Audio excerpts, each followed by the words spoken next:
Ayan po, pinagprituhan po yan ng bangus, pasensya na hindi po napakita.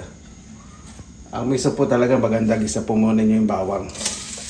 Golden brown po ninyo para mas malasa.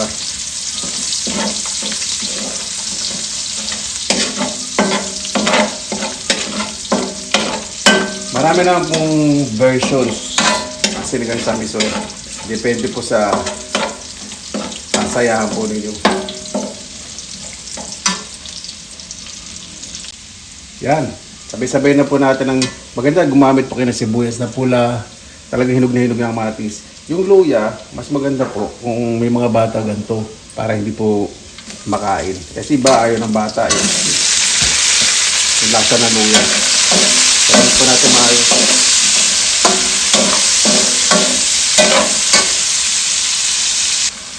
At ang miso, igigisa po ninyo. Huwag yung pagkaluto sa akin maglalagay ng miso, hindi po. Mas masarap po talaga miso. Iba pag nagsisigang ng miso, naglalagay din ng yung pinahugasan ng sinaing. Mas maganda rin po yun. Dati ginagamit ng nanay ko. Hindi pa ako nakakapag-hugas ng pinggan. Pinggan ng... Hindi pa ako nakapagsaing. Saing dahil pala inuna ko yun. Okay lang po yan. Isa po natin maayos. Basta madurog din yung kamatis.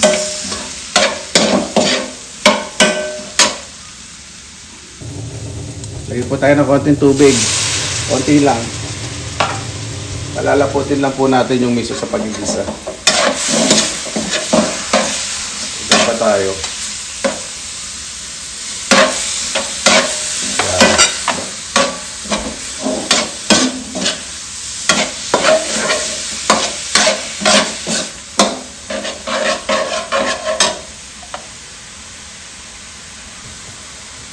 Pag nagisa na po ng maayos ang miso, lagyan na po tayo ng tubig. Yan. Habang hinintay po natin kumulo, timplahan po natin. Sige po ko ng asin. Pero mas papang-alat ko dyan, mamaya patis, pampalinamnam po. Lagyan ko na ng bahagya. Para pag naluto, naglagay tayo ng dagdag na pang-asin. Miso talaga na sobrang asin. Depende naman po sa inyo. Pero kung magdadagdag pa ako ng pang-asin po mamaya. Yan po muna natin yan. At ang gusto ko po sa miso, ilalagay na yung sili. Para lumasa na siya. At lalagay ko na rin po yung gabi. Iba na hindi pa naglalagay ng gabi. Pero ako, dahil nasa Pilipinas, susulitin ko na. Yan lang po natin yan. Yan. Pag kumukulo na, ilalagay po muna itong kalahati ng piniritong bangus. Lagay po ninyo malasang parte. Ulo. Lagay na nga natin lahat.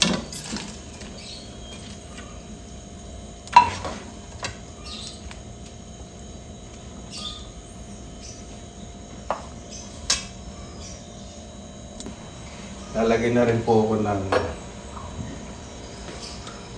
labanos.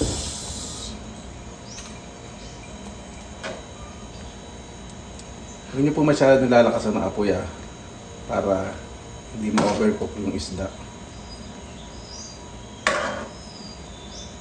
Kaya po niligo isda para malambot kasi si Papa o si Nanay matitikman din.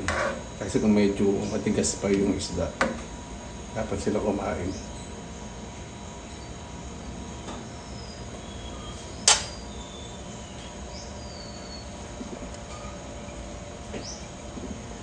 Yan, makulo na. Sige na po tayong pang-asin.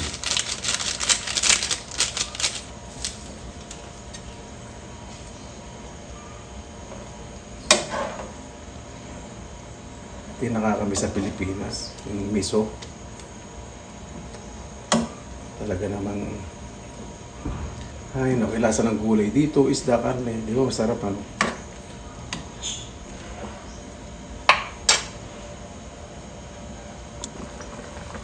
Ayan, masyadong malakas ang apoy, kaya alam po natin kasi magdurog ang isda. Medyo haluin natin ang bagay. Tingnan muna natin. Okay ni asin.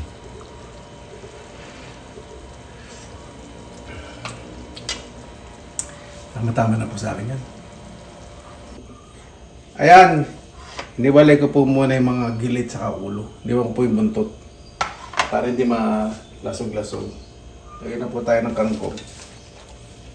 Gusto ko saligan sa miso talaga. Kangkong. Pero syempre, mustasa, masarap din. Wala lang po nabili.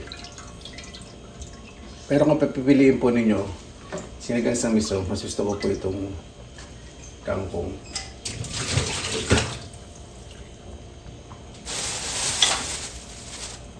Dali lang po ha. Ngayon kuya, manikat mo. May sandali-sandali ka pa. Ikaw na dito magluto. Dali lang po natin. Ganyan lang na. Madali naman malagta ako. Pero gusto ko sa kangkong, lutong-luto. Kasi pag hindi niya naluto yung kangkong ng maayos, sasakit yan nyo.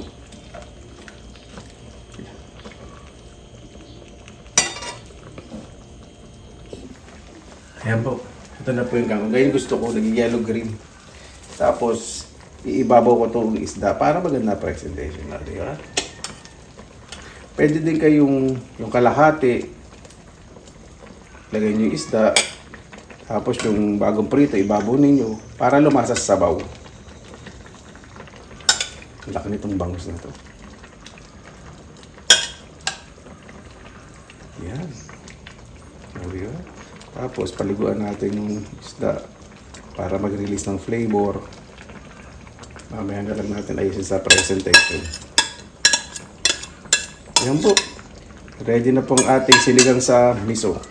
Ano pa tayo? Mabuhay! Yan! Maraming salamat na po sa pagkakasama-sama na lang po tayo na way safe po ang lahat. Bago tayo sa pasalamatan po muna natin ang Panginoon.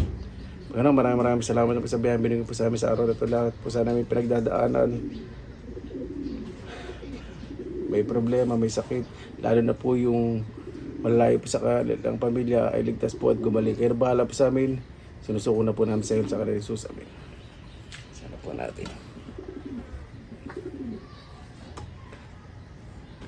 Yan, wala pa ka napapansin na langaw dito sa bakura. Kung meron man, mga 1 peraso, 2 peraso. Kasi talagang kasulok-sulukan po nitong bakuran ko, nililinis ko. Ayoko po na may stagnant na tubig, yung nakababad ng mga bornal, yung mga latang may tubig, yung bote. Ano, bubuyog.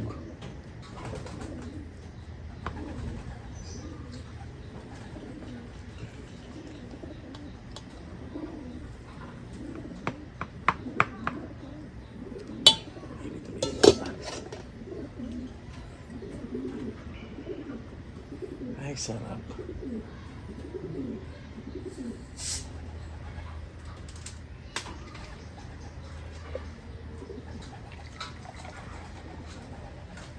Sobrang ganda, no? Tahimik.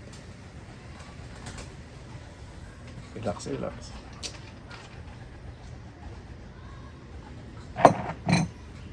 Let's go.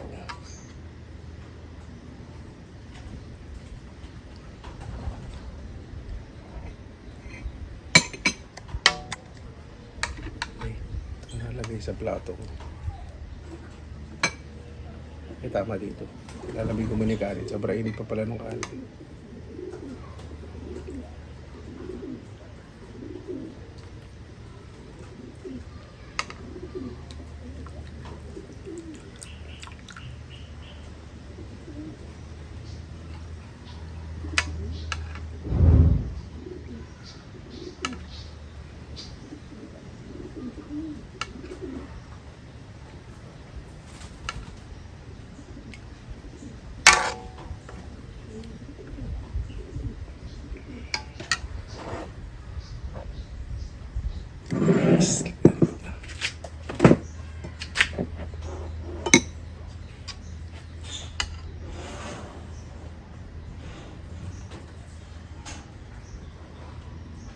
Palagbigin ko po muna itong kanin ko.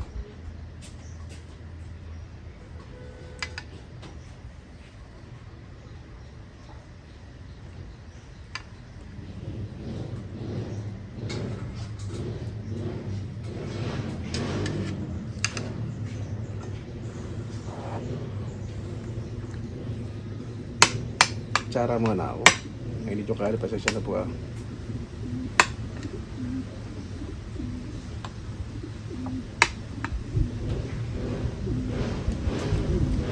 Hangin. Lakas ng hangin.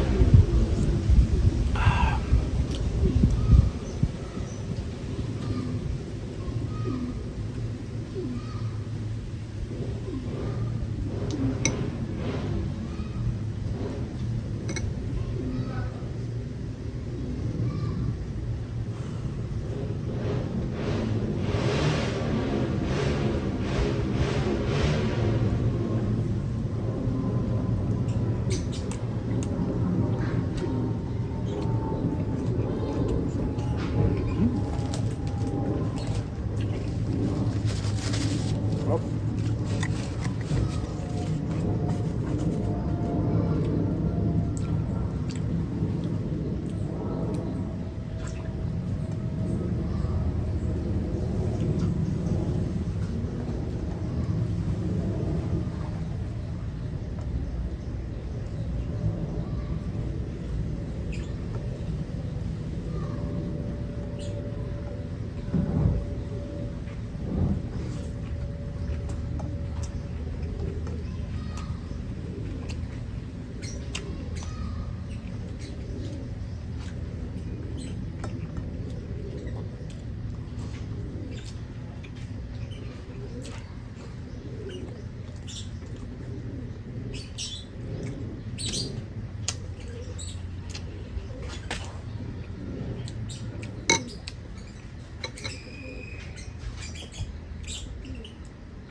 So hangin.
Sarap talaga pag may gulay.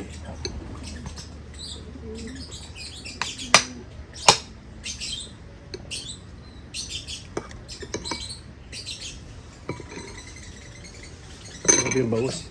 Hindi lasang, ano ba yun? Tawag sa amin yun, minsan parang lasang lupa. Ano tawag yun? Alam mo ko na yung...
Makakatalo talaga sa sinigang samis. Ultimate favorite ko pa talaga sinigang sa buto-buto. Second favorite ko sinigang samis. So kahit anong isda. Pag sinigang sa gusto po talaga isda.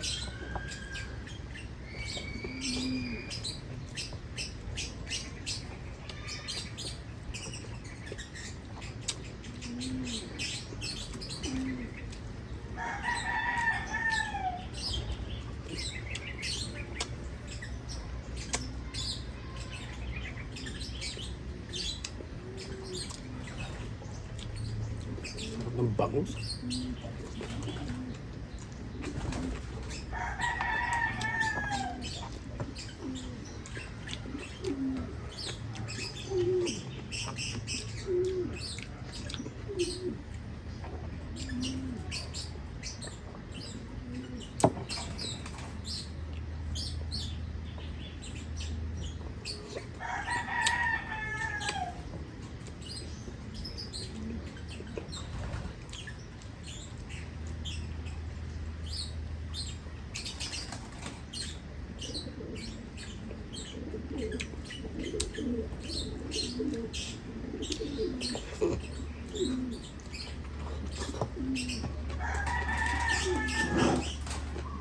Malahal pa na ito pag may gulay.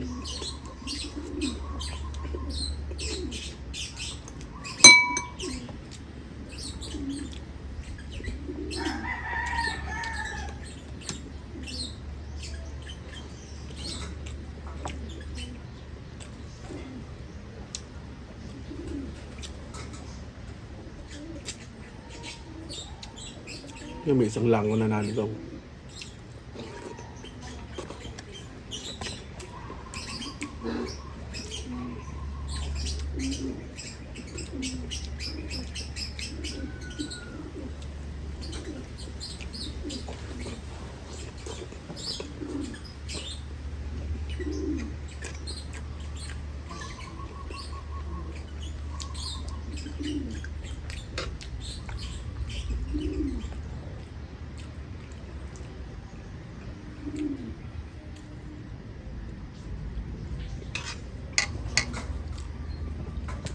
Wap.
Excuse me.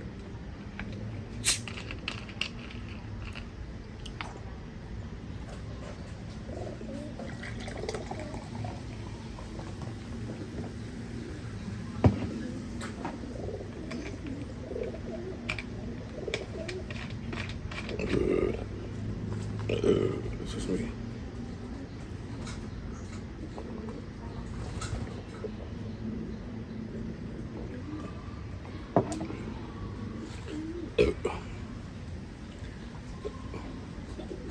Bakit po, bago tayo ito, mas pasalamatan po muna natin ng Panginoon.